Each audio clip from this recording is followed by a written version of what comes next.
Allahu i Madhërisëm thot, që prej ti rënqethin lëkurat dhe zemrat e tyre.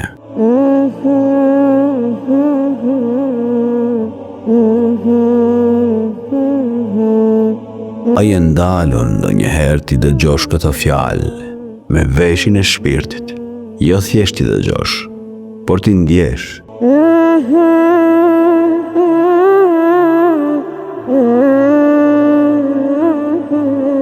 Kur fjala e Zotit prek zemrën, trupi nuk mund të qëndrojë indiferent.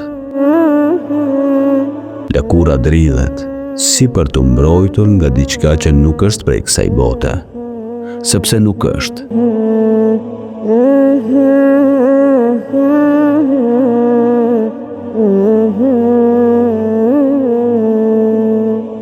Vetëm 2.5 cm katror lëkur mbajnë brenda tyre një botë të tërë, 4 metra fibra nervor, 600 sensor dhimbjeje, 1300 qeliza nervore, 9000 terminale nervore, 36 sensor temperature, 75 sensor presioni, 100 gjëndra djerës, 3 milion qeliza dhe 3 metra gjaku, vetëm në një copës të vogël të trupit tënd. Po kush i vendosi këto aty? Kush i udhëzon ato të funksionojnë, pa ndalur, pa gabuar, çdo ditë të jetës sate? Dhe ti, njeri, mendon se gjithçka është krijuar vetvetiu, se miliona sisteme brenda trupit tënd janë thjesht rastësi? A mundet një libër të shkruhet pa autor? A mundet një urë të ndërtohet pa ndërtues? Po atëherë, si ka mundësi që truri yt, syt, lëkura, zemra, të janë thjesht rastësi?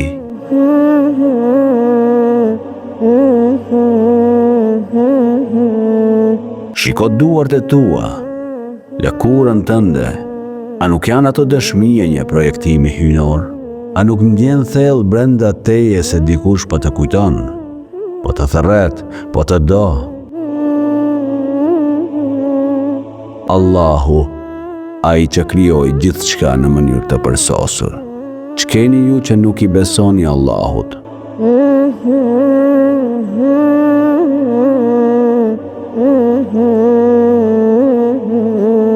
Ndoshta ke harruar, ndoshta ke dyshuar, por Zotit s'të ka harruar ti.